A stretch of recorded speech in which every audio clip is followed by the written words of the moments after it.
오늘 주의 증인이라는 제목으로 사도행전 강의 20번째 시간입니다. 초대교회 성도들이 어떠했는지, 교회가 어떠했는지를 보여주는 우리가 사도행전을 읽어가고 있죠. 하나님께서 우리의 영교회를 세우시겠다고 그런 약속을 주셨어요. 주님의 교회가 세워지는 게 무엇일까?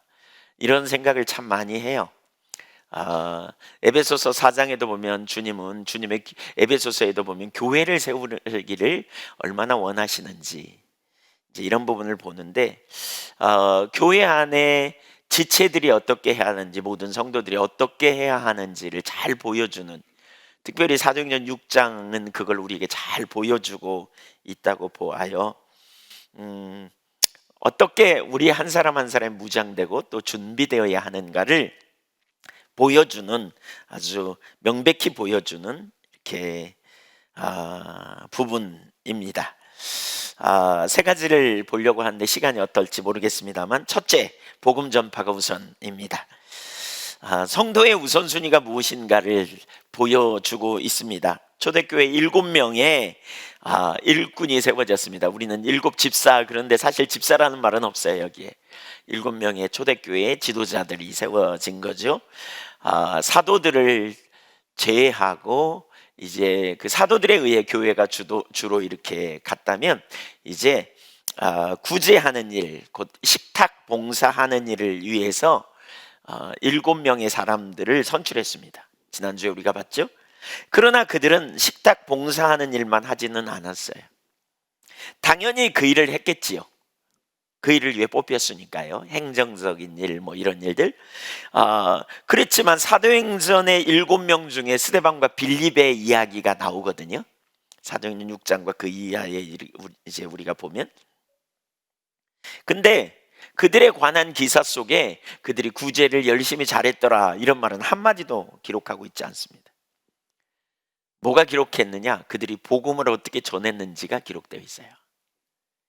그러니까 그들이 역할을 감당하기 위해 세워졌지만, 그들을 향한 진정한 역할 중에 하나는, 바로 가장 우선되는 역할은 복음 전파였다는 거예요. 복음 전파. 스데반에 대해서 사도 바울은 훗날 이렇게 스데반에 대해 증언하여 사도행전 22장 20절을 보면 이렇게 말합니다. 같이 읽어볼까요? 또 주의 증인 스데반이 누구요? 스데반이 누구라고요? 주의 증인이었다, 이렇게 표현합니다. 스데반은 구제 사역을 위해 세워진 일꾼이었다, 이렇게 말하고 있지 않아요. 주의 증인이었다, 이렇게 말하죠. 그러니까 누가복음 24장 45절 이하에 46절 이하를 쭉 보면, 예수님께서 승천하시기 직전에 제자들에게 부활의 메시지, 십자가의 복음에 대하여 너희는 이 모든 일의 증인이라, 이렇게 말씀하시고 위로부터 오는 능력이 비울 때까지 기다리라, 그러면서 성령이 임하시면 너희가 증인되게 할 것이다, 이렇게 말하죠. 교회의 사명, 성도의 사명의 제1순위는 뭐냐? 복음 전하는 일이에요. 복음 전하는 일. 여러분, 교회가 세워지기 위해서 우리가 몸된 지체로서 역할을 감당하는 일이 필요한데요, 그보다 더 우선적으로 가장 먼저 해야 될 일은 복음 전하는 일이라는 거예요. 한번 따라서 보세요. 우리는 주의 증인이다. 네, 우리는 주의 증인이 되어야 돼요. 증인. 그러면서 우리가 해야 될 일이 있는데, 그게 뭐냐면 교회 안에서 지체로서 역할을 감당하는 거예요. 역할. 복음을 전하는 일이 가장 우선시돼야 하는, 사실 이러한 사명이 교회의 사명이었기에 사도행전을 우리가 쭉 읽어가면서 지금까지 읽은 6장 이전까지 읽어가는 장면을 봐도 사도들은 엄청난 핍박을 받으면서도 복음을 전하는 데 우선순위를 뒀거든요. 때를 얻든지 못 얻든지 복음 전하는 일을 힘썼죠. 우리가 지난주도 살폈지만 5장 40절 이하에 보면 사내들인 공회에 잡혀갔다가 채찍에 맞고 나오면서도 기뻐했다잖아요. 그리고는 나오자마자 뭐 했어요? 성전에 있든지 집에 있든지 공식이든지 비공식이든지 예수를 그리스도라 가르치기와 전도하기를 그치지 아니하였다. 중단하지 않았다. 핍박이 왔다고 중단하지 않았다, 이렇게 말해요. 여러분, 왜 우리가 복음을 전해야 돼요? 로마서 1장 16절에 보면 사도 바울이 이 부분을 정말 명쾌하게 이렇게 말하고 있어요. 뭐라 그러냐? 내가 복음을 부끄러워하지 아니하노니. 이 복음은 모든 믿는 자에게 구원을 주신 하나님의 능력이 됨이라. 먼저는 유대인에게요, 그리고 헬라인에게로다. 이스라엘 백성들은요, 두 부류로만 나눠요. 유대인, 헬라인, 유대인, 이방인. 모든 사람에게 구원을 주시는 하나님의 능력, 뭐가요? 복음이. 복음을 가장 잘 정의해 놓은 것 중에 하나가 저는 디모데전서 1장 15절이라고 보거든요. 믿보다 모든 사람이 받을 만한 이 말이요, 그리스도께서 죄인을 구원하시려고 세상에 임하셨다 하였도다. 죄인을 살리기 위해 세상에 오신 하나님이 내신 유일한 처방, 이게 복음이에요. 복음이에요. 바울 사도는 자신이 죄인 중에 괴수라고 말하면서 그런 죄인 중에 괴수인 자기를 구원하기 위해 하나님의 아들 독생자 예수 그리스도가 하늘에서 우리를 위해 오셨다. 그리고 이 복음은 모든 믿는 자에게 구원을 주시는 하나님의 능력이다. 능력이라는 말 속에는 처방이라는 의미가 포함되어 있다 그랬어요. 병원에 가면 진단을 하고 처방을 내리지 않아요. 하나님이 우리를 진단하시고 우리를 위해 내리신 처방이 복음이에요. 그래서 복음을 전하는 일이 얼마나 중요한 일인지 몰라요. 바로 이 일을 위해 예수님이 오셨고, 그리고 제자들을 삼으셔서 부르시고 그들을 세우셔서 그들에게 이 일을 감당해야 된다라고 말했어요. 그러면서 너희가 가서 모든 족속으로 제자를 삼으라. 그리고 그들이 해야 될 일이 뭐냐? 모든 사람에게 세례를 받게 해라. 그 말은 예수 믿게 해라, 그 말입니다. 모든 사람. 예수님은 요한복음 8장 31절 이하에서도 자기를 믿은 유대인들에게 이르시되 너희가 내 말에 거하면 참으로 내 제자가 되고 진리를 알지니 진리가 너희를 자유롭게 하리라 그랬어요. 마귀는 거짓말쟁이에요. 창세 전부터, 그러니까 태초에 아담을 창조하셨잖아요, 하나님이 에덴 동산에. 근데 그 아담을 속이고 하나님의 형상으로 창조된 아담을 속이고 넘어뜨리게 하는 것이 마귀의 거짓말이었죠. 그 거짓말을 이기는 비결은 진리예요. 그래서 예수 안에 영원한 생명이 있는 거죠. 예수 안에 자유함이 있고 예수 안에 참 평안이 있는 거죠. 그래서 목회자나 선교사만 해야 되는 일이 아니라 우리 모두가 우선순위로 두어야 할 일이 복음 전하는 사명이었다는 거예요. 이게 초대교회의 보편적인 일이었어요. 보편적인 일. 초대교회 모든 성도들이 보편적인 일이었어요. 일꾼이 세워졌지만, 특정한 일을 감당하기 위해 일꾼이 세워졌지만 그들의 일은 여기 취급도 안 합니다. 다루고 있지 않아요.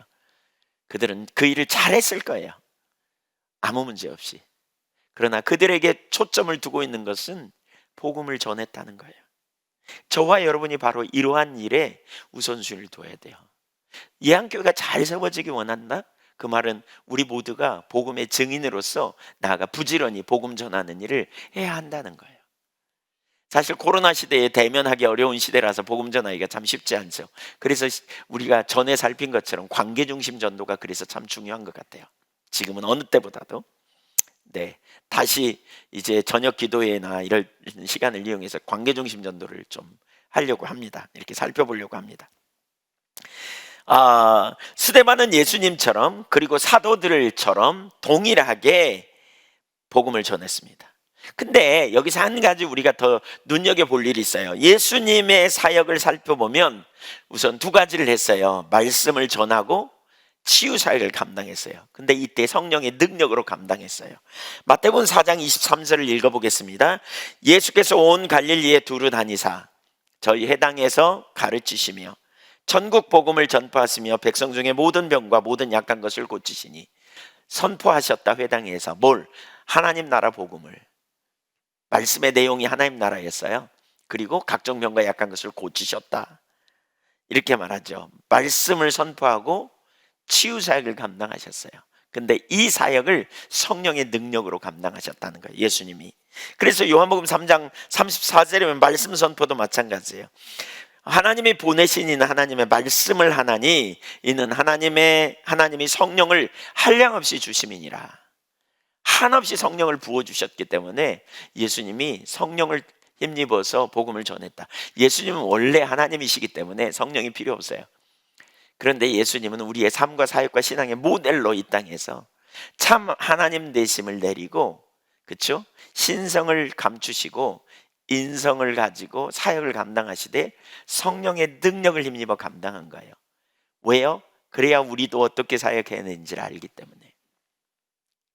동일하게 제자들도 그렇게 사역을 감당하죠. 사도행전 10장 38절도 이렇게 말합니다. 하나님이 나사렛 예수에게 성령과 능력을 기름 붓듯 하셨음에 그가 두루 다니시며 선한 일을 행하시고 마귀에게 눌린 모든 사람을 고치셨으니 이는 하나님이 함께 하셨음이니라. 성령과 능력을 기름 붓듯 하심에 치유하셨다는 거예요. 이것이 예수님의 사역이에요. 사복음서가 동일하게 말하고 있어요.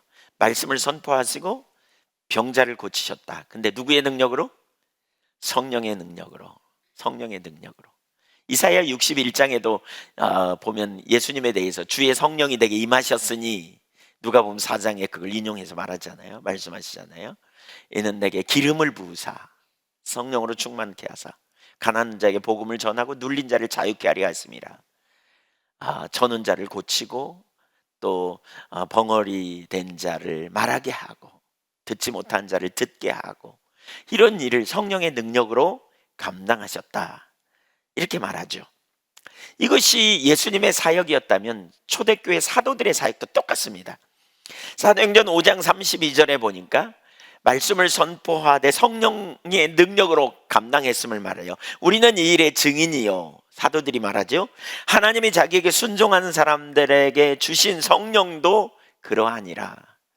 성령께서 복음을 전하는 일을 주도하셨는데 그 일에 함께 동역해서 그 일을 감당했다라고 말하죠. 사도행전 1장 8절에 성령이 임하시면 너희가 권능을 받고 예루살렘과 온 유대와 사마리아 땅끝까지 이르러 내 증인이 되리라, 이렇게 말씀하셨어요. 그때 이후 사도들은 성령의 능력으로 말씀을 선포하고 성령의 능력으로 치유 사역을 감당했어요.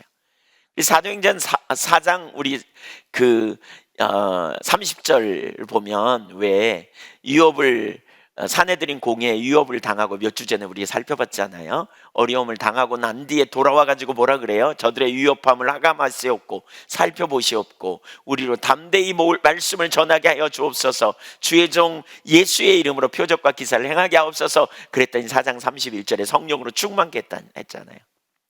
그러니까 말씀을 선포하고 표적과 기사가 행하는 일에는 반드시 누가? 성령의 능력으로. 사도들은 성령 충만하게 해달라고 기도하지 않았어요. 말씀을 담대히 전하게 해달라고, 그리고 표적과 기사를 행하게 해달라고 이렇게 기도했어요. 그럴 때 성령께서 강력하게 능력으로 임하신 거예요.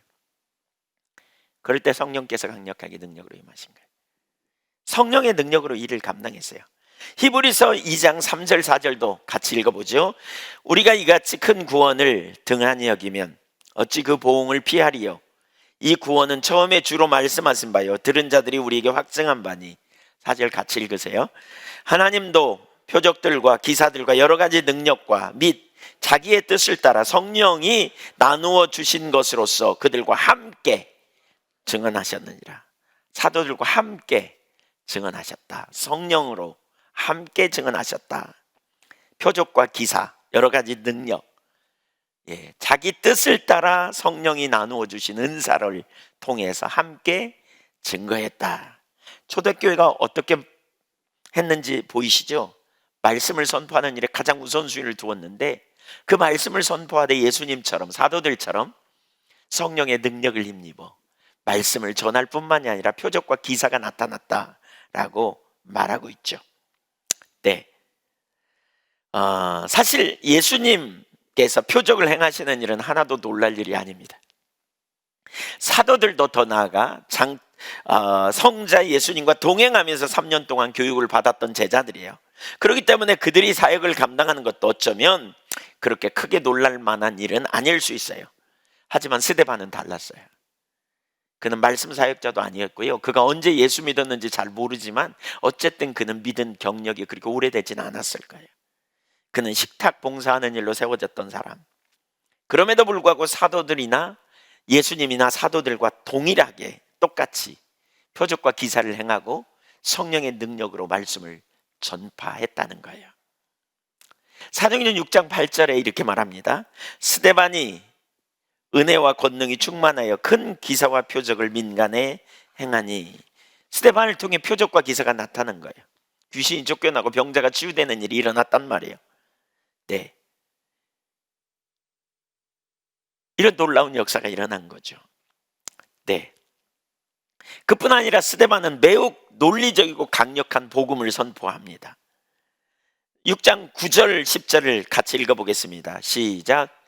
이른바 자유민들 곧 구레네인 알렉산드리아인 길르기아와 아시아에서 온 사람들의 회당에서 어떤 자들이 일어나 스데반과 더불어 논쟁할세.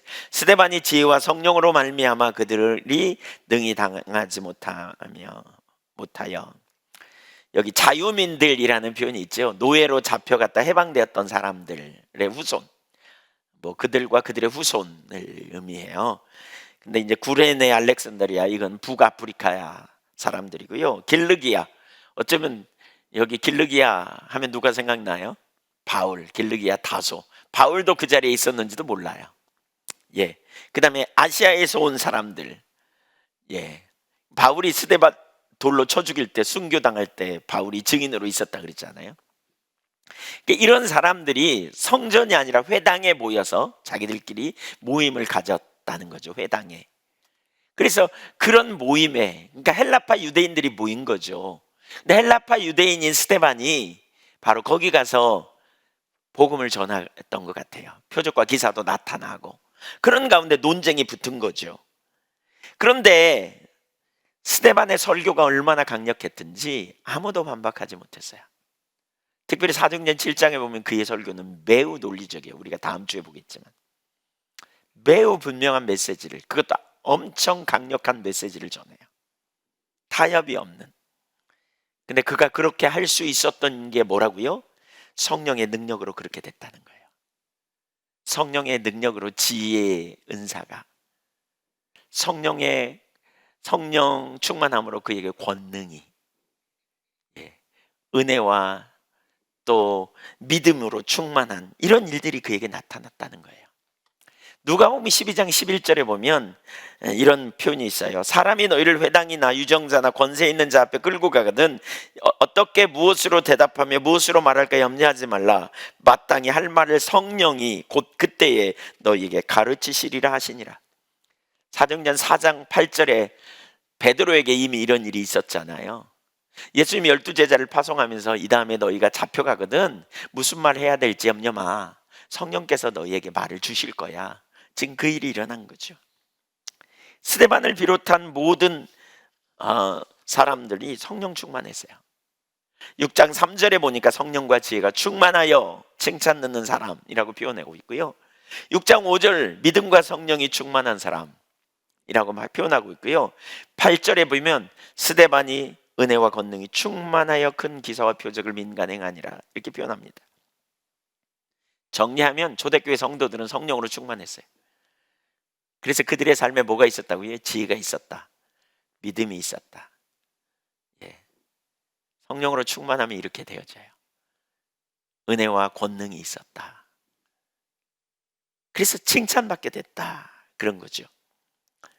네, 이것이 복음 전파의 사명을 감당하는 교회를 향해 주시는 놀라운 성령의 역사였어요. 이것이 초대교회 사역이었어요. 오늘날 우리에게도 바로 이런 사역이 회복돼야 돼요. 사실 교회가, 하나님이 약속하신 교회가 회복되는 일, 바로 이런 사역이 우리 가운데 회복돼야 돼요. 우리 지난주에도 봤지만 에베소서 4장 11절 이하에 보면 오중직분에 대해서 말하잖아요. 하나님이 교회 가운데 사도, 선지자, 복음 전하는 자, 목사와 교사로 주셨으니 라고 말하면서 12절에 이는 성도를 온전케 하여 준비시킨다는 거죠. 무장하여 봉사의 일을 하게 하며, 그게 바로 God's works 그랬어요. 영어 성경에 보니까 하나님의 일을 감당하는 거예요. 하나님의 일을 감당하는 거예요. 동일한 일, 사도들과 동일하게. 그래서 뭐예요? 머리 대신 주님의 뜻을 담아내는 역할을 감당하는, 머리의 뜻을 담는 몸을 세우려 하심이라 라고 말씀하고 있는 거죠. 오늘날 우리가 복음을 전하는 사명의식으로 충만해야 돼요. 여러분 언제 복음을 전해 보셨어요? 여러분, 우리가 사실 이런 부분을 자꾸 놓치죠. 우리끼리 그냥 잘 먹고 잘 살자. 우리끼리 그냥 신앙을 회복하고 성숙하고 하나님과 친밀한 교제 가운데 있자. 이거 뛰어넘어야 됩니다. 우린 나아가 복음을 전할 사명의식을 가져야 합니다. 그게 교회가 존재하는 중요한 이유입니다. 이때 우리에게 뭐가 필요해요? 성령의 역사가 필요해요. 성령의 능력으로 말씀을 선포하고 또 성령의 권능으로 표적과 기사가 나타나는 이런 일들을 우리가 사모해야 합니다. 성령님은 인격지시죠. 성령님이 주도권을 가지고 복음을 전하게 해요. 구원에 이르기 위해 성령님이 우리 가운데 함께 하실 때 우리는 조명하는 역사가 일어나야 돼요. 성령님이 깨닫게 해주셔야 돼요. 우리가 죄인임을, 예수님이 우리의 유일한 구원자임을. 성령님의 역사가 우리 가운데 있어야 되고요. 성령을 힘입어 우리에게 주신 사명 복음을 전하는 일에 저와 여러분이 온전케 될 수 있기를 주님의 이름으로 축원합니다. 이거 먼 나라 얘기가 아니에요, 여러분. 사도행전은요 동사형이다 이렇게 표현해요. 무슨 얘기예요? 하나님의 음성을 들으면 순종하라는 거예요. 순종하라는 거예요. 움직이는 거예요. 사도행전은 듣고 앉아있는 게 아니에요. 사도행전은 행하는 거예요. 교회가 어떻게 세워져야 되는지 여러분 보셨다면 때를 얻든지 못 얻든지 복음을 전하려고 해야 돼요. 정말 사랑을 가지고 이웃을 대하고, 특별히 지금 코로나 블루 우울증이 그냥 50%가 넘는 데잖아요. 그래서 얼마나 좋은 기회가 될 수 있겠다, 좋은 기회인지 모르겠다. 사람들에게 친절을 베풀고 사랑으로 접근하면서 우리가 복음을 전하기를 힘써야 된다. 근데 다른 한편으로는 우리가 어떻게 해요? 성령의 권능을 힘입어 나가기를 사모해야 돼요. 우리에게 이러한 역사가 더 구체적으로 나타나기를 기도해야 되겠습니다. 아멘. 이런 교회로 세워지게 해달라고 간절히 사모하십시오. 두 번째, 성령 충만한 삶. 초대교회 성도들은 성령으로 충만했습니다. 그렇게 살았고 그렇게 사역을 감당했습니다. 아주 중요한 영역입니다. 첫 번째, 두 종류의 성령 충만. 성경은 성령 충만을 두 종류가 있음을 가르칩니다. 우리가 예수 믿음으로 성령 세례를 받잖아요. 그 이후에 성령으로 충만해야 돼요. 성령으로 충만해야 돼요. 그래서 성령 충만에 대해서 많이 다루고 있죠. 근데 두 종류의 성령 충만인데, 하나는 내주하시는 성령의 통치 가운데 들어가는 성령 충만을 의미합니다. 성령님이 우리 안에 내주하시잖아요. 그렇죠? 성전 삼고 오셨잖아요. 그 성령님이 나를 통치해 가는 겁니다. 나를 지배해 가는 겁니다. 나를 다스려 가는 겁니다. 내가 누구에 의해 살아가느냐는 거죠. 내가 아담적 옛 본성에 의해 살아가느냐, 육신에 의해 살아가느냐, 죄된 본성에, 아니면 성령에 의해 살아가느냐, 이걸 말하는 거예요. 대표적으로 에베소서 5장 18절을 보면 이렇게 말해요. 술 취하지 말라. 이는 방탕한 것이니 오직 성령으로 충만을 받으라. 이거는 여기서 말하는 성령 충만은 상태나 조건을 묘사하는 것입니다. 시제상, 문법, 동사 시제상 현재형입니다.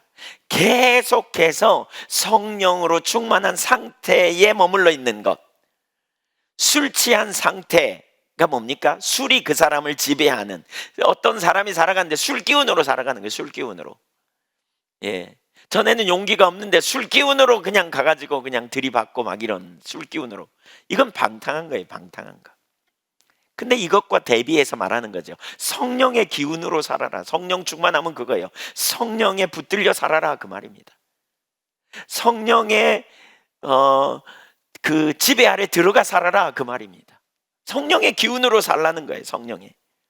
성령의 인도하심을 따르고, 성령의 인도하심을 따라 우리가 순종해 가며 살 때 성령께서 우리를 새롭게 하시고 회복시키는 이러한 역사를 경험하는, 개인적으로 계속적으로 성령님께 주도권을 드리고 붙들림 받은 상태를 말하는 거예요. 우리의 계산을 내리고 믿음으로 성령님께 주도권을 드리면서 순종하며 사는 삶. 계속해서 내가 육신을 따라가지 않고 성령을 쫓아 행하는, 갈라디아서 5장 16절에 말하죠. 육체의 소욕과 성령의 소욕은 서로 같이 갈 수 없다. 대적한다. 너희는 성령을 쫓아 행하라 그러죠. 그러니까 내가 계속 성령을 쫓아 행하면서 성령께서 우리를 지배하는 상태. 여러분 이런 경우 이렇게 좀 설명을 해볼 수 있습니다. 여러분 머릿속에 무슨 생각이 있으면 그 생각에 이끌려서 가잖아요. 그렇죠? 성령께서 우리의 생각이 주님께 집중하게 하고 성령님이 기뻐하시는 삶을 살도록 우리를 이끌어가는 거죠. 말씀에 붙들린 바. 그래서 성령 충만하면 말씀 충만과 연결이 돼요. 말씀 충만과. 내 머릿속에 뭐가 있느냐? 육신적 생각, 야망, 욕망 이런 걸 따라갈 때 우리는 거기에 붙들려 살아가는 거죠. 이것은 명령형이에요. 우리가 해야 될 영역이 있다는 거죠. 우리가 계속 성령님께 주도권을 드리고 성령의 인도하심을 따라갈 때 우리의 삶에 인격이 변화돼요. 사랑이 생기고요. 화평, 오래 참고 자비, 양선, 친절한 거예요. 충성됨, 그다음에 온유와 절제하는 이런 일들이 실제로 우리 삶의 열매로 막 맺어지게 된다는 거예요. 열매로. 욕심을 따라 사는 게 아니라 성령을 쫓아가는 거죠. 육신을 쫓아가면 육신의 열매를 맺죠. 육신의 열매는 뭐예요? 방탕하는 거, 우상숭배하는 거, 술 취하는 거, 음란함, 당짓는 거, 뭐 이런 거라는 거죠. 이런 일을 계속 따라가는 삶이 안 돼야 된다는 거죠. 성령으로 충만한 삶. 그래서 성령 충만을 계속 얘기하잖아요. 옛사람을 벗어버리고 새사람을 입으라. 이게 다 같은 얘기입니다. 같은 얘기. 여기 7명의 일꾼을 세울 때 이런 사람들을 세웠어요. 5장 3절, 6장 3절에 보니까 믿음과 성령이 충만한 사람 그랬죠. 성령과 지혜가 충만한 사람. 5절에 보면 믿음과 성령이 충만한 사람, 그 상태에 있는 사람, 이런 사람을 뽑았다는 거예요. 그런 사람을 세웠어요. 바나바에 대해서도 사도행전 11장 24절에 보면 그는 성령과 믿음이 충만한 사람, 충만한 상태에 있었던 사람이라는 거예요. 그래서 그를 안디옥 교회에 보냈더니 그를 통해서 많은 사람들이 회복되고 새로워진 역사가 일어난 거예요. 사역을 위해서 갑자기 그렇게 된 게 아닙니다. 이건 어떤 일을 감당케 하려고 갑자기 성령으로 충만케 된 걸 말하는 게 아니에요. 그들은 이미 삶 속에서 성령께 붙들림 받으며 살아간 삶이에요. 삶. 이 종류의 성령 충만은. 그렇죠? 그래서 영어로 말하면 full of the Holy Spirit이라고 말하고 있어요. 성령으로 충만한 상태, 형용사적인 형태죠. 일꾼으로 이런 사람들이 세워졌다는 거예요. 우리가 이렇게 돼야 돼요. 저와 여러분이 항상 성령으로 충만케 되어야 돼요. 성령으로 충만케. 아멘. 네, 다 되고 싶지. 근데 어떻게 돼? 이런 표정이신 거 아세요 지금? 네, 성령 충만하기를 축복합니다. 성령으로 충만해야 돼요. 뒤에 가서 어떻게 충만한지 좀 더 살펴보려고 그러는데, 이러한 성령 충만, 성령님과 동행하는 거죠. 친밀한 교제 가운데 계속 우리가 성령님과 동행하는 거죠. 계속 일이 일어나야 돼요. 그 다음에 두 번째 종류의 성령 충만이 있어요. 이것은 능력으로 임하시는 성령 충만이라고 말해야 해요. 영어로 말하면 filled with the Holy Spirit. filled with the Holy Spirit. 이것은 영어로 그러니까 시제상으로 보면 단순 과거형이에요. 과거의 어느 시점의 성령 충만함, 어떤 필요한 순간에 성령의 능력으로, 성령으로 충만하게 되면 능력의 삶이 되는 거죠. 담대함이 부어지기도 하고 더 확신을 갖게도 되고 또 은사가 나타나기도 하고 이런 거예요. 없다가 갑자기 생기는 거예요. 없다가 어떤 특별한 순간에 특별한 임무를 감당하도록 하기 위해서 이것은 그 임무 수행을 마치게 되면 성령님이 임하셨다가 임재를 거둬요. 이러한 종류의 성령 충만은 왔다 가는 거예요. 왔다 가요. 그래서 문법적으로 보면 단순 과거형이에요. 그 순간에, 계속 아니에요. 특별한 일을 감당하기 위해서 그 순간에 성령께서 능력으로 임하시는 거예요. 그래서 반복적으로 성령 충만을 사모해야 돼요. 능력으로 임하시는 성령 충만의 권능의 역사가 나타나요. 그런 일들이 성경에 많이 나타나죠. 예를 들면 사도행전 뒤에 설명해요. 뒤에 우리에게는 이 두 종류의 성령 충만이 다 필요해요. 다 필요해요. 초대교회 성도들은 이 두 종류의 성령 충만으로 살았고 사역을 감당했다는 거예요. 이 두 종류의 성령 충만, 이걸 잘 이해해야 돼요. 성령 충만 그러면 그냥 우리는 어떤 사람들은 그 성령의 열매를 맺는 것만 성령 충만이라고 생각하는 경향이 있고, 또 어떤 사람은 능력이 나타나서 사역을 감당하는 것만 성령 충만이라고 생각하기도 해요. 근데 아니에요. 이 두 가지가 다 있어요. 성령이. 사도행전에 주로 나타나는 것은 능력으로 임하신 성령 충만이 많이 나타나요. 물론 스데반 같은 사람은 성령 충만한 상태, 바나바도 그랬 성령 충만한 상태에 있었다 이렇게 표현하고 있잖아요. 이게 삶이라는 거예요. 성령 충만한 삶을 산 거예요. 근데 사역을 감당하기 위해서 그때그때 성령 충만한 상태가 되어야 한다는 거예요. 네, 이 두 종류의 성령 충만이 다 필요해요. 사도행전 6장 3절과 5절에 나오는 스데반의 성령 충만은 내주하신 성령 충만을 의미하죠. 즉 성령의 통치 아래 있는 상태, 일정한 순간에 어떤 일을 하기 위해 성령으로 충만해진 게 아니에요. 그가 어떤 일을 하도록 선택된 것은 이미 성령의 충만을 입고 있었던 사람이기 때문이에요. 일을 감당하기 위해서 공동체 가운데 세움을 받은 것은 그가 성령 충만한 삶을 살고 있었기 때문에 세움 받은 거예요. 갑자기 엉망으로 살다가 그가 성령 충만을 부어가지고 세워진 게 아니에요. 구약시대에는 종종 그렇게 했어요. 그러나 신약은 달라요. 사사기에 보면 나오는 사람들은 막 입다 같은 사람 깡패로 살잖아요. 근데 성령께서 임하셔서 갑자기 그가 능력 있는 하나님의 종이 되지만, 신약은 아니에요. 성령 충만한 삶을 사는 사람들이 일꾼으로 세워지는 거예요. 그리고 그 역할을 감당하도록 하기 위해 성령이 능력으로 임하셔서 그 일을 감당케 행하시는 거죠. 스데반이 표적과 기사를 행한 것과 또 사도행전 7장 55절에 보면 스데반이 이제 복음을 전하고 사람들이 막 이를 갈며 스데반을 돌로 치려고 하는 그 순간에 성령이 충만하며 하늘이 열려 하나님의 보좌 우편에 예수님이 서 계시는 걸 보거든요.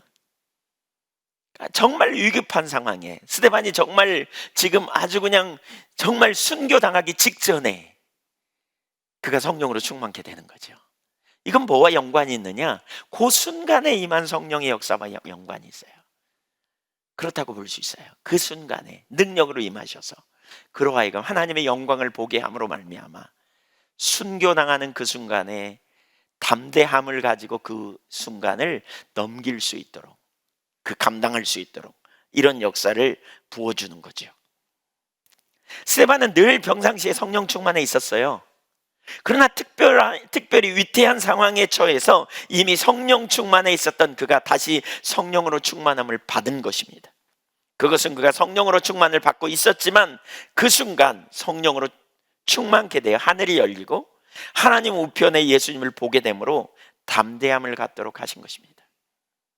그 순간 더 큰 능력과 흘러넘치는 충만을 받은 것이지요. 그래서 그를 비방하고 핍박하는 자들에 대처하기 위해서 특별한 능력으로 역사하신 것입니다. 마틴 노이존스 목사님이 쓴 에베소서 강해 5장 그 18절 성령으로 충만을 받으라, 제가 그 구절을 그 책을 보다 보니까 거기에 이렇게 말하고 있어요. 스데반이 택하여 세움 받을 때 그는 성령으로 충만한 삶을 살고 있었다. 사람들이 그를 그렇게 평했다. 그러나 위기의 순간 그에게 성령으로 임하시는 성령으로 충만케 되었다. 능력으로 임하시는 성령으로 충만케 되었다. 그래서 8절에 표적과 기사를 행했고 10절에 지혜와 성령으로 말하였다. 이렇게 말해요. 우리는 항상 내주하시는 성령님과 동행해야 돼요. 우리 안에 계신 성령님, 우리를 성전 삼고 고아처럼 버려두지 않기 위해 오신 성령님과 우리는 동행해야 돼요. 성령의 음성을 듣기 원하고 성령의 인도하심을 받기 원하고 또 성령님께 주도권을 드리고 항상 이 일에 우리는 초점을 두어야 돼요. 네, 그것은 우리의 일상의 삶에서 그렇게 해야 돼요. 그런데 우리는 또한 특별한 사명을 감당하기 위해서, 역할을 감당하기 위해서, 복음을 전하기 위해서 능력으로 임하시는 성령 충만이 우리에게 항상 필요함을 인식해야 돼요. 초대교회 사도들, 또 초대교회 성도들은 그렇게 행했어요. 지금 이걸 우리에게 명백히 보여주는 거죠. 평상시에 성령으로 충만한 삶을 사는 사람이 부르심을 받아 이제 역할을 감당하며 나갈 때 복음이 전해지는 것을 방해받는 상황에서 혹은 어떤 목적을 이루기 위해 혹은 위기의 상황에서 능력으로 임하시는 성령 충만이 그 순간 있었다는 거예요. 그 순간 있었다는 거예요. 사도행전 2장에 성령 충만했던 베드로가 사도행전 3장에 성전 비문의 안전뱅이를 일으켰잖아요. 그리고 사내들은 공회에 잡혀갔잖아요. 예수님 복음 전했다는 것 때문에. 근데 4장 8절에 성령으로 충만케 했어요. 그 순간에. 그리고는 그가 담대히 복음을 전하게 되었던 거죠. 그 순간에 능력으로 임하신 거죠. 그리고 돌아와서 이제 제자들에게 교회 공동체에 보고하죠. 유업 받은 것. 그랬더니 교회 공동체가 고백하되 뭐라 그래요? 담대히 말씀을 전하게 해달라고 그랬더니 성령님이 그 순간에 능력으로 또 임하셨어요. 왜 그랬을까요? 그들이 두려워하고 혼돈 가운데 있고 위축된 그들에게 그 순간 성령께서 능력으로 임하셔서 충만한 역사를, 권능 있는 삶, 능력 있는 삶을 살게 하려고, 그리고 그 성령의 임하심으로 표적과 기사를 통해서 담대히 복음을 전하는 놀라운 역사가 일어난 것이죠. 그래서 사도행전 5장 12절에 보면 베드로가 얼마나 담대히 표적과 기사를 행했는지 보세요. 또 사도들을 통해 사도행전 9장에 보면 바울이 예수를 믿으면서 성령으로 충만케 됩니다. 그런데 13장에 보면 복음이 전해지는 것을 방해받는 상황에서 성령이 그에게 강력하게 임해서 능력의 은사들이, 믿음의 은사들이 나타나가지고 그 영적인 돌파를 이루어냅니다. 그들은 성령으로 충만했습니다. 일상의 삶에 성령님께 그들의 삶의 주도권을 드리고 성령의 인도하심을 받았습니다. 그러나 사역을 감당할 그때, 위기를 경험할 때, 문제가 있을 때, 난관을 돌파해야 되는 순간에 또한 성령께서, 동일한 성령께서 능력으로 임하셨던 것입니다. 성령님이 그럼 두 분이냐? 아니에요, 한 분이에요. 근데 성경이 그렇게 말하고 있어요. 두 가지 종류의 성령 충만이 우리에게 다 필요해요. 예수님이 이 두 가지 종류의 성령 충만한 삶을 사셨어요. 누가복음에서 강조한 예수님의 삶을 보면 성령의 기름 부음으로 사역을 감당하신 것을 볼 수 있고요. 요한복음에 보면 예수님의 삶을 보면 하나님과 친밀한 교제 가운데 성령의 인도하심을 따라서 사역을 감당했던 것을 볼 수 있어요. 저와 여러분이 두 종류의 성령 충만이 필요해요. 아멘. 우리가 온전한 복음을 전하고 초대교회 성도들처럼 되어지려면 두 종류의 성령 충만이 우리에게 필요해요. 두 종류의 성령 충만이 저와 여러분에게 있기를 간절히 원합니다. 아멘. 네, 두 종류의 성령 충만. 내주하신 성령님이 우리의 삶의 주도권을 가지고 이끌어 가시는 삶, 또 능력으로 임하시는 순간순간 사역을 감당하고 위기를 모면하고 임무를 감당하도록 하기 위해서 능력으로 임하시는 성령의 역사가 우리 가운데 임해야 돼요. 이 성령님께 여러분 마음을 활짝 여는 게 되게 중요해요. 자, 두 번째 어떻게 성령 충만을 받을 수 있는가? 어떻게 성령 충만할 수 있는가? 우선 내주하신 성령님에 의해 통치받는 지속적인 성령 충만은 부정적인 의미로, 소극적인 의미로 말하면 성령을 근심케 해서는 안 됩니다. 성령을 근심케 해서는 안 돼요. 그러니까 에베소 4장 30절에 성령을 근심케 하지 말라, 너희가 구속의 날까지 인치심을 받았다, 이렇게 표현하고 있거든요. 그러니까 성령께서 우리 안에 오셨어요. 성전 삼고, 고린도전서 3장 16절에 우리가 하나님의 성전인 것을 알지 못하느냐? 성령께서 우리를 성전 삼고 우리 안에 오셨어요. 믿으십니까? 그래서 우리는 항상 성령님을 근심케 하면 안 돼요. 성령님을 근심케 하는 게 무엇일까요?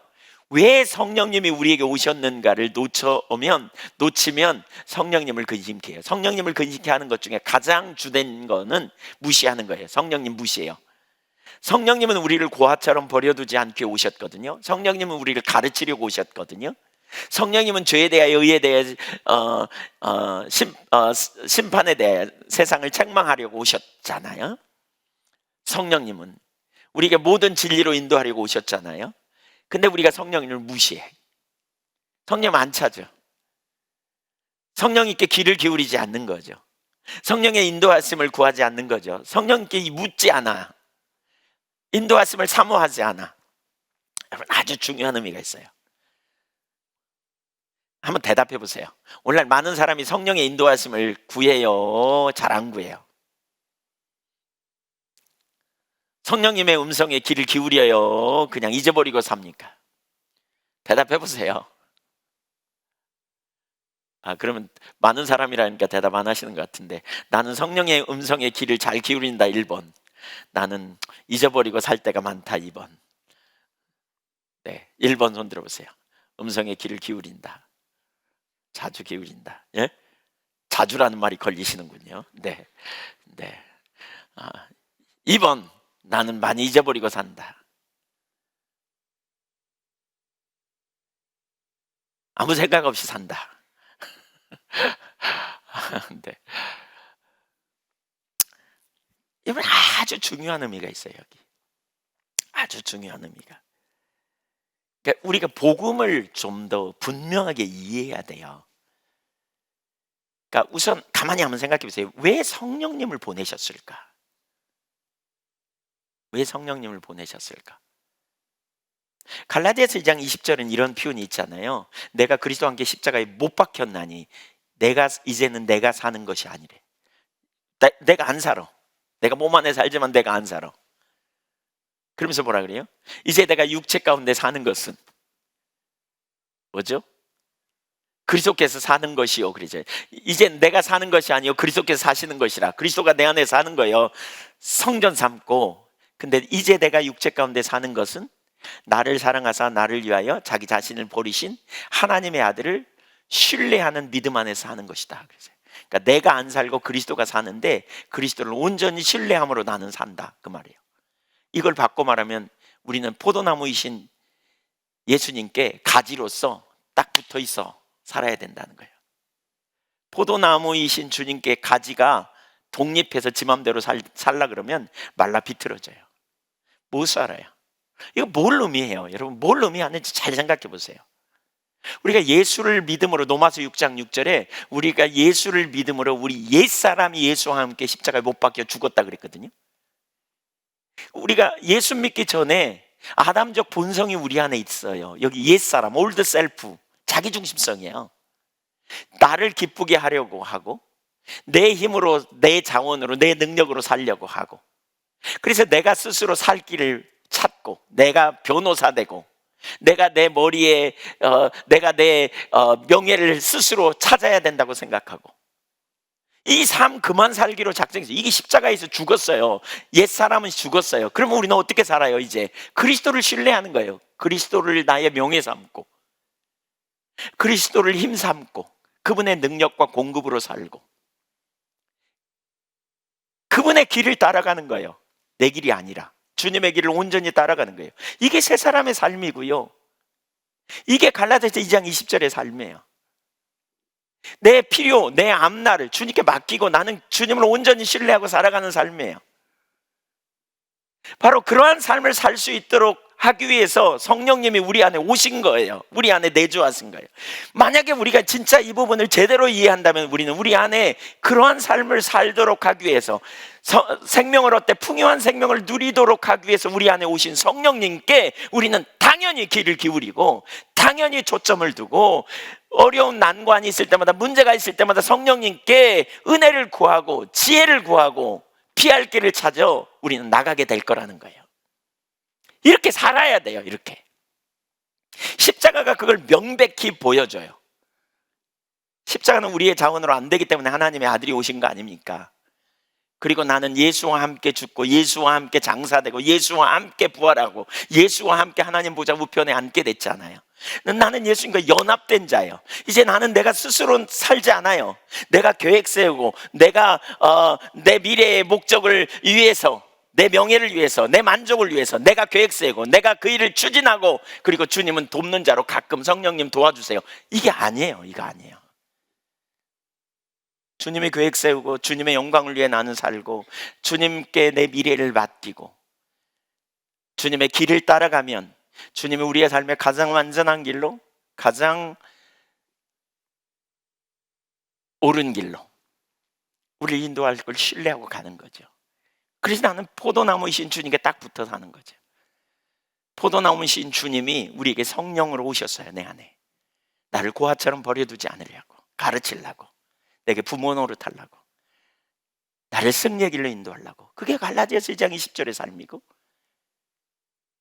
그게 갈라디아서 5장 16절 이하의 삶이고, 성령으로 삶을 얻었으니 성령과 동행하며 삽시다. 이게 갈라디아서 5장 25절 26절에 있는 말씀이죠. 이게 우리 그리스도인이 살아야 하는 삶이에요. 왜 우리가 성령을 무시하냐? 아직도 우리는 옛사람으로 사는 경향이 우리 속에 많은 거죠. 내 영광을 위해요, 내가 하려고 하는, 내 유익을 구하는, 이제를 자꾸 돌아가기 때문에 그래요.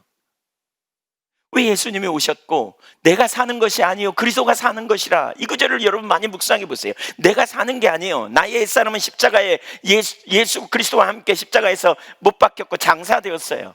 나는 이제 새 사람으로 부활했고 나는 그리스도 안에서 사는 삶이에요. 그래서 우리는 그리스도를 의지하는 삶이에요. 자기 중심의 삶은 근본적으로 이기적이고 왜곡되어 있어요. 자신을 드러내고 싶어하는 그 본성 가운데 있어요. 그래서 예수님께서 나를 따라오려거든 자기를 부인하라고 말씀하셨어요. 지금 이 설교가 잘 무슨 말인지 모르겠으면 다시 들어보세요. 정말 중요한 영역, 이 영역이 저는 많이 비춰져야 성령에 의한 삶이 가능하다고 봐요. 성령 충만, 아무리 여러분 지금 설교한 내용, 두 종류의 성령 충만 이런 얘기 많이 들었어요. 근데 실제로 내 삶에 그렇게 사라져야 돼요. 그렇게 사라지려면요, 내가 언제나 성령과 동행하려면 내 노력으로 뭔가 이렇게 되는 게 아니라 내가 원래 성령님 없이는 안 되는 존재인 게 보여야 돼요. 그게 처절하게 인식돼야 돼요. 그래서 성령님이 내 안에 오셨다는 사실을 인식하고 우리는 성령님께 주도권을 드리고 성령님께 귀를 기울이고 성령님께 우리가 초점을 두고 인도하심을 받기를 구하고 가는 거예요. 친절과 사랑으로 우리 안에 거하시는, 온유함으로 우리를 대하시는 성령님, 오래 참으시는 성령님. 여러분, 성령의 9가지 열매는요 성령님의 성품이에요. 그게 우리를 그렇게 대하시는 성령님. 원더풀 카운셀러이신 주님 앞에 나아가 상담하는 거죠. 난관을 만나요? 상담하는 거예요. 무력해요? 상담하는 거예요. 성령님 능력을 의지하고. 지혜가 없어요? 지혜를 구하는 거예요. 나가서. 이게 실제적인 삶이에요. 이게 실제적인. 성령 충만하기 위해서 우리가 해야 될 일이 있어요. 성령의 음성에 귀를 기울여야 돼요. 소극적인 것은 성령을 무시하는 일을 해서는 안 돼요. 여러분, 여러분의 능력과 십자가가 그걸 명백히 가르쳐요. 죄인이었어요. 뭐가 죄인이에요? 우리 옛사람이 자아가 부패했어요. 썩어버렸어요. 그래서 끊임없이 엉뚱한 데로 가요. 그 삶의 결국은 사망이에요.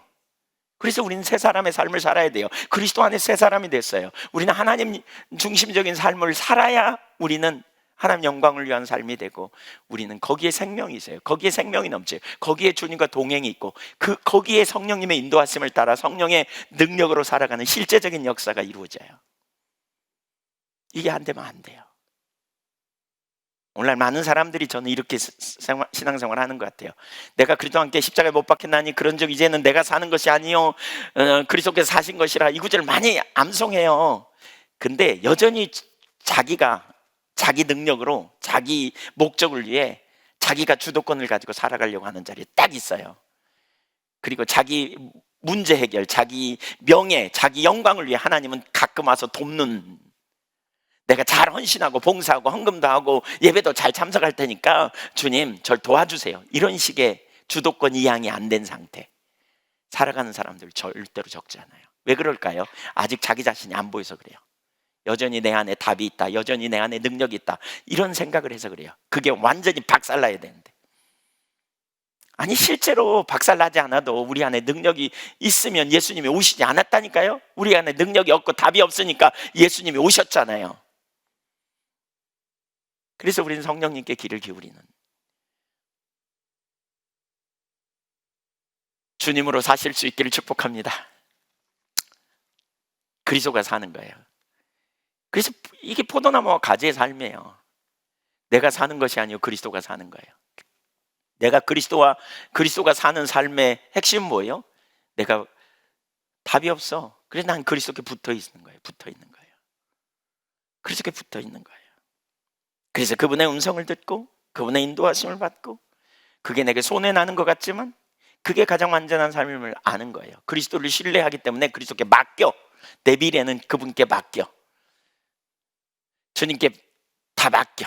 가장 선하고 완전한 길로 인도하실 주님. 나를 사랑하사, 이 구절이 얼마나 참 와닿는지 보세요. 나를 사랑하사 나를 위하여 내가 달려야 될 십자가에 당신 자신이 나를 밀어내고 십자가에 달려 죽으셨다니까요. 얼마나 놀라운 은혜요 축복인가 여러분 생각해 보세요. 그러니까 주님은 믿을만해요? 못 믿어요? 믿을만해요. 확실히 믿을만하다는 거예요. 우리는 그분을 신뢰하고 가는 거예요. 그분을 신뢰하는 거예요. 내 생각이 아니라 주님의 길.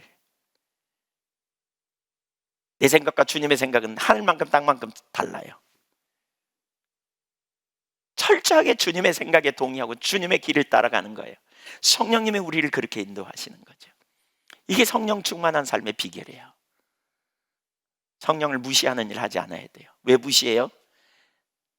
성령님을 우리 안에 모셔놓고 성령님 안 계신 것처럼 엉뚱한 짓 막 하는 거예요. 막 자기 생각에 옳은 대로 가는 거예요. 막 성령님은 우리를 하나님의 통치 가운데 말씀의 통치 안에 우리를 두시려고 해요. 우리가 자꾸 거기 순종하면 말씀이 우리의 삶을 통치해가요.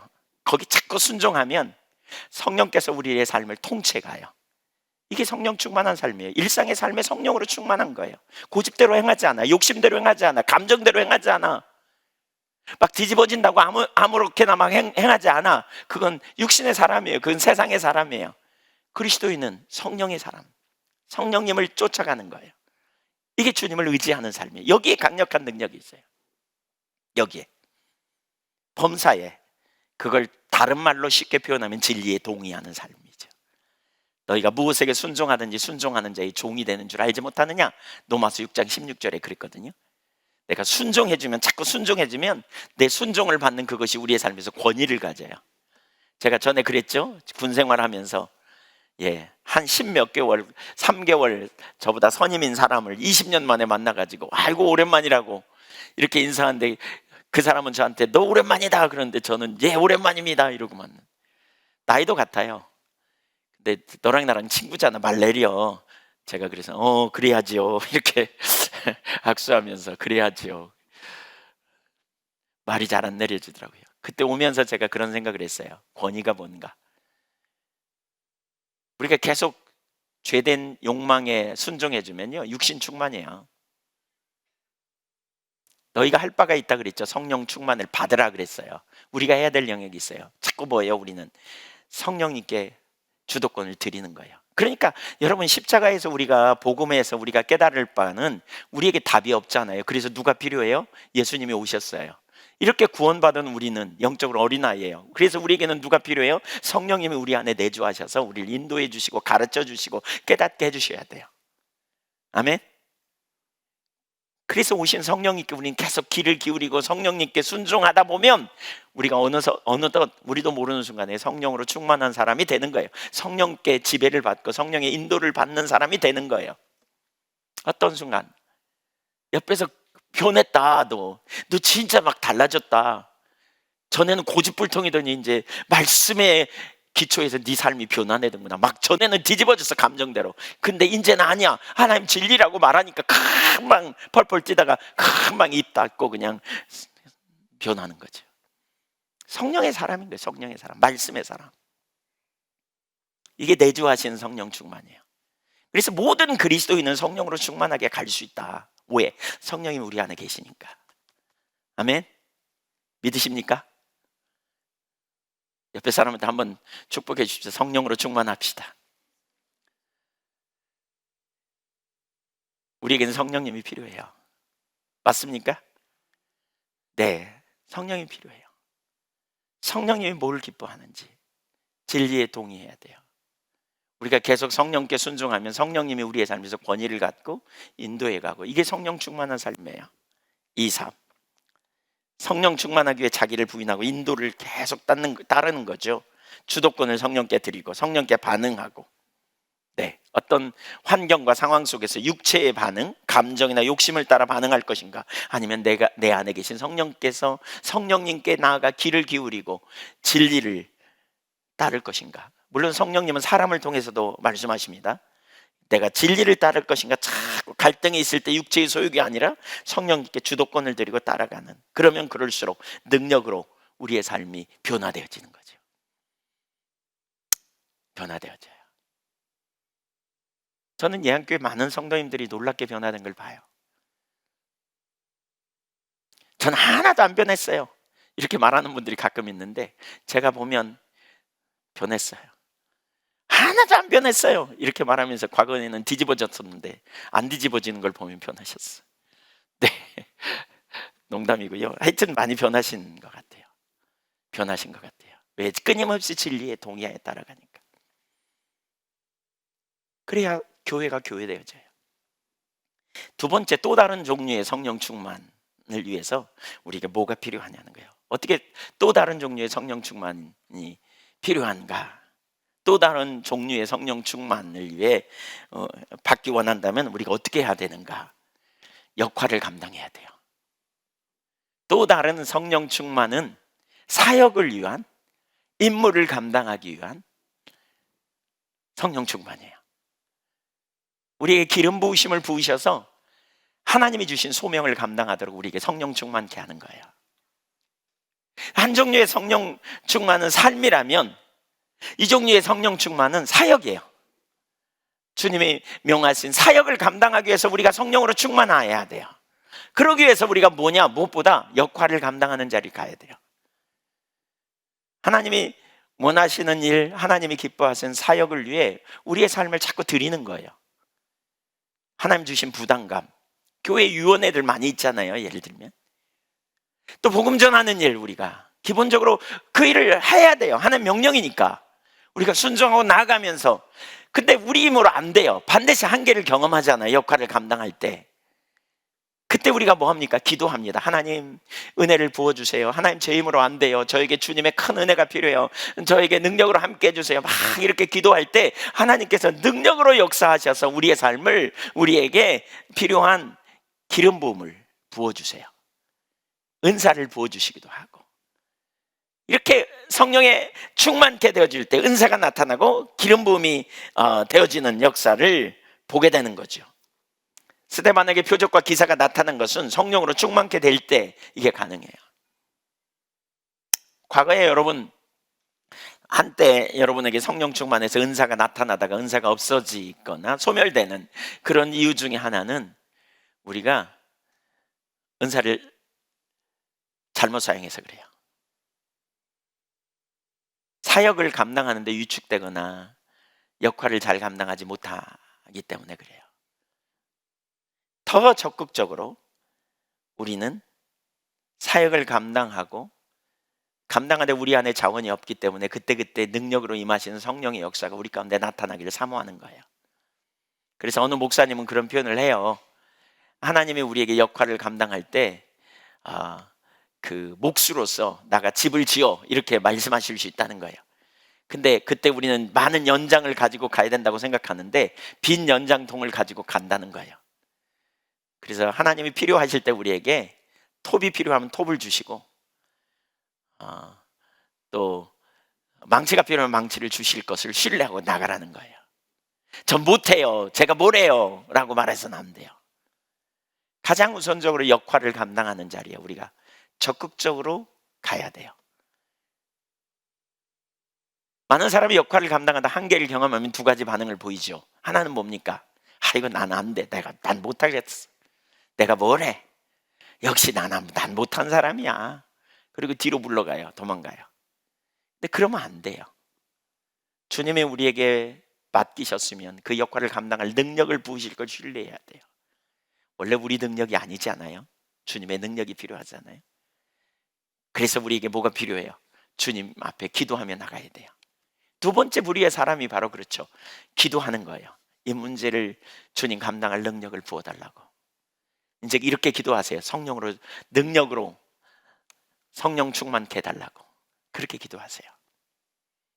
성령으로 충만케 해달라고, 기름 부어달라고, 나를 이대로 내버려 두지 말라고, 주님 영광을 나타내달라고 간절히 사모하고 기도하면 하나님께서 너희가 악할지라도 자식에게 좋은 걸 줄 알거든, 하물며 성령으로 주시지 아니하겠느냐라고 말씀하셨어요. 우리가 믿음으로 구하며 나갈 때 하나님께서 담대하게 저와 여러분을 세워주실 줄 믿으시기 바랍니다. 갈라디아서 6장 7절에 보면 그런 표현이 있죠. 선을 행하되 낙심하지 마라. 때가 이르면 거두리라. 여러분 중에 어떤 분들은 역할을 감당하고 또 섬기는 일, 이런저런 일을 감당할 때 낙심되어지는 일이 있을 거예요. 반드시 그런 일이 우리에게 옵니다. 근데 그때마다 하나님께 나아가 성령으로 충만하기를 구하십시오. 사모하십시오. 주님이 능력의 역사로 저와 여러분을 새롭게 하시고 인도해 주실 줄 믿으시기 바랍니다. 아멘. 네, 한 가지를 더 살펴보려고 그랬는데 시간이 없어서 그냥 넘어가야 될 것 같습니다. 사실 엄청난 핍박이 거기 있거든요. 그러니까 이제 모함을 하고 잡아가고 그래서 회당에 또 잡혀가요. 근데 이때 15절에 보면 스데반의 얼굴은 천사의 얼굴 같았더라 이렇게 표현하고 있어요. 천사의 얼굴 같았대요. 어떻게 이럴 수 있었을까요? 환경이 뒤집어지는데 15절만 보면 스데반의 환경은 진짜 평안한가 보다 이렇게 생각할 수 있어요. 근데 환경이 뒤집어져 있거든요. 근데 스데반은 평안했더라 이렇게 말하고 있어요. 어떻게 그럴 수 있었을까요? 우선 하나는 성령 충만했고요. 성령으로 충만했어요. 모든 상황에 성령님의 인도를 구했고 성령께서 그에게 평안한 마음을 주셨겠죠. 두 번째는 그가 믿음으로 주님을 신뢰하고 섰기 때문에 그래요. 믿음으로. 믿음이 뭔지 우리 아까 앞에 잠깐 나눴죠. 믿음은 하나님을 신뢰하되 온전히 신뢰하는 거예요. 맡기는 거예요. 우리 먹거리, 마실거리, 입을거리, 생사복도 주님 손에 맡기는 거예요. 그게 믿음이에요. 그게 믿음. 주님이 우리를 위하여 십자가에 달려 죽으셨는데 아들과 함께 어찌 모든 걸 더하여 주지 않겠느냐라고 하셨잖아요. 우리의 생사가 주님 손에 있어요. 여러분 염려를 주님 손에 내가 맡기고요. 여러분의 일생을 주님 손에 맡기세요. 주님께 맡겨요. 염려도 맡기고요. 낭망도 맡기고요. 처리하세요. 우리는 우리의 미래를 보장하고 살아야 될 운명의 사람이 아니에요. 그건 이방인의 삶이에요. 뭘 먹을까 마실까 입을까 염려 마라. 이 모든 건 너희 천부께서 하신다. 그러니까 너희가 할 일은 먼저 그의 나라와 의를 구하라. 하나님께 우리의 미래를 맡기고 우리는 하나님이 기뻐하시는 뜻을 쫓아 하나님의 영광을 위해 주어진 삶의 현장에서 일하지 말라는 말이 아닙니다. 최선을 다해 일하고 또 할 수 있으면 돈도 많이 벌어야 합니다. 그러나 그것에 눌려 사는 것이 아니죠. 우리는 하나님의 나라와 하나님의 영광을 구하는 삶을 사니까 맡기는 삶. 뭐가 금방 눈앞에 안 보여도 주님께 맡겼기 때문에 평안할 수 있습니다. 이렇게 생각하기 쉬워요. 맡겼는데 왜 안 변하지? 그건 맡긴 게 아닙니다. 맡겼으면 죽이 되는 밥이 되는 끝까지 놔두는 겁니다. 주님이 하실 걸 신뢰하고 끝까지 주님을 신뢰하는 겁니다. 상황이 거꾸로 간다고 뒤집어지지 마십시오. 주님은 능치 못함이 없으신 분입니다. 제 가슴 속에는 주님이 주신 약속이 제 마음속에 깊이 있습니다. 주님의 교회를 세우시겠다고 하신 약속이에요. 이 약속으로 하나님이 이루어 주옵소서. 저는 정말 기회가 되는 대로 이런 기도를 합니다. 이 한교회를 세워주세요. 오늘 본문을 보면서 교회가 세워진다는 말이 뭔지 더 선명히 보이더라고요. 교회가 세워지는 게 뭘까? 저와 여러분이 복음 전하는 일을 해야 되고요. 저와 여러분이 예수님처럼 사역을 감당하는 일을 감당하고요. 그러기 위해서 두 종류의 성령 충만한 삶이 우리 가운데 되어져야 돼요. 그렇게 될 때 주님이 의도하신 온전한 교회로 세워지고 그렇게 될 때 하나님의 뜻이 온전히 이루어지게 될 거예요. 그렇게 되기를 소망하십니까? 그렇게 우리가 하나님 앞에 기도하면 좋겠어요. 혹시 이 설교를 들으면서 내가 이 나이에 뭐 이런 생각 혹시 연세 드신 분 중에 하는지 모르겠어요. 뒤에 있는 거는 잊어버리고 앞에 있는 걸 잡으려고 나갔던 바울 사도처럼 하나님이 이 땅에 두신 것은 소명이 있어서 두신 거니까 한 분도 빠지지 않고 우리가 이런 자리에 가야 되겠다, 이런 교회가 되어야 되겠다, 이런 생각이 듭니다. 그런 은혜를 우리 가운데 부어주시도록 사모하고 우리가 나가면 좋겠습니다. 같이 기도하겠습니다.